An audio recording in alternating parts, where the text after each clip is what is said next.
How can you? How can you? Interrupted the object of my animadversions, gasping for breath and tearing off with a desperate exertion the bandage around its jaws. How can you, Mr. Lack-a-breath, be so infernally cruel as to pinch me in that manner, by the nose? Did you not see how they had fastened up my mouth? And you must know, if you know anything, how vast a superfluity of breath I have to dispose of. If you do not know, however, sit down and you shall see. In my situation it is really a great relief to be able to open one's mouth, to be able to expatiate, to be able to communicate with a person like yourself, who do not think yourself called upon at every period to interrupt the thread of a gentleman's discourse. Interruptions are annoying, and should undoubtedly be abolished. Don't you think so? No reply, I beg you. One person is enough to be speaking at a time. I shall be done by and by, and then you may begin. How the devil, sir, did you get into this place? Not a word, I beseech you. Been here some time myself. Terrible accident. Heard of it, I suppose? Awful calamity. Walking under your windows some short while ago, about the time you were stage-struck. Horrible occurrence. Heard of catching one's breath, eh? Hold your tongue, I tell you. I caught somebody else's. I had always too much of my own. Met Blab at the corner of the street. Wouldn't give me a chance for a word. Couldn't get in a syllable edgewise. Attacked, consequently, with ellipsis. Blab made his escape. Damn all fools. They took me up for dead and put me in this place. Pretty doings, all of them. Heard all you said about me, every word, a lie. Horrible, wonderful, outrageous, hideous, incomprehensible, etc., etc., etc., etc.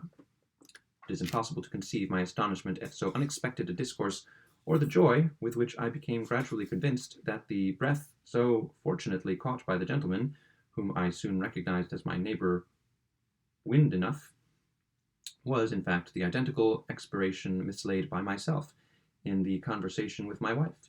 Time, place, and circumstance rendered it a matter beyond question. I did not, however, immediately release my hold upon Mr. W.'s proboscis, not at least during the long period in which the inventor of Lombardy poplars continued to favor me with his explanations. In this respect I was actuated by that habitual prudence which has ever been my predominating trait. I reflected that many difficulties might still lie in the path of my preservation which only extreme exertion on my part would be able to surmount. Many persons, I considered, are prone to estimate commodities in their possession, however valueless to the then proprietor, however troublesome or distressing, in direct ratio with the advantages to be derived by others from their attainment, or by themselves from their abandonment. Might not this be the case with Mr. Windenough, in displaying anxiety for the breath of which he was at present so willing to get rid? Might I not lay myself open to the exactions of his avarice? There are scoundrels in this world, I remembered, with a sigh, who will not scruple to take unfair opportunities with even a next-door neighbor, and this remark is from Epictetus. It is precisely at that time when men are most anxious to throw off the burden of their own calamities that they feel the least desirous of relieving them in others. Upon considerations similar to these, and still retaining my grasp upon the nose of Mr. W., I accordingly thought proper to model my reply.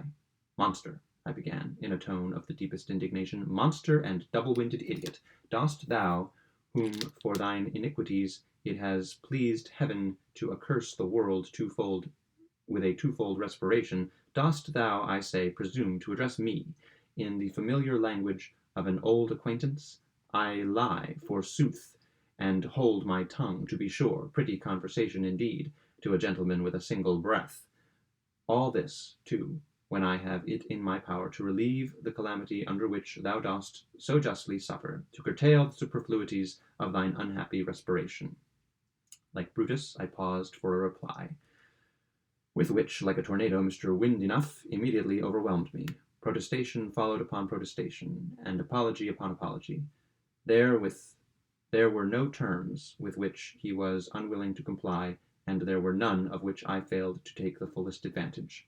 Preliminaries being at length arranged, my acquaintance delivered me the respiration for which, having carefully examined it, I gave him afterward a receipt. I am aware that by many I shall be held to blame for speaking in a manner so cursory of a transaction so impalpable. It will be thought that I should have entered more minutely into the details of an occurrence by which, and this is very true, much new light might be thrown upon a highly interesting branch of physical philosophy. To all this I am sorry that I cannot reply. A hint is the only answer which I am permitted to make. There were circumstances, but I think it much safer upon consideration to say as little as possible about an affair so delicate, I repeat, and at the time involving the interests of a third party so sulphurous, whose sulphurous resentment I have not the least desire at this moment of incurring. We were not long after this necessary arrangement in effecting an escape from the dungeons of the sepulchre. The united strength of our resuscitated voices was soon sufficiently apparent. Scissors, the Whig editor, republished a treatise upon the nature and origin of subterranean noises. A reply, rejoinder, confutation, and justification followed in the columns of a democratic gazette. It was not until the opening of the vault to decide the controversy that the appearance of Mr. Windenough and myself proved both parties to have been decidedly in the wrong. I cannot conclude these details of some very singular passages in a life at all times sufficiently eventful, without again recalling to the attention of the reader the merits of that indiscriminate philosophy which is a sure and ready shield against those shafts of calamity which can neither be seen, felt, nor fully understood. It was in the spirit of this wisdom that among the ancient Hebrews it was believed the gates of heaven would be inevitably opened to that sinner or saint who, with good lungs and implicit confidence, should vociferate the word Amen. It was in the spirit of this wisdom that, when a great plague raged at Athens, and every means had been in vain attempted for its removal, Epimenides, as Laertius relates in his second book of that philosopher, advised the erection of a shrine and temple to the proper god. Littleton Berry.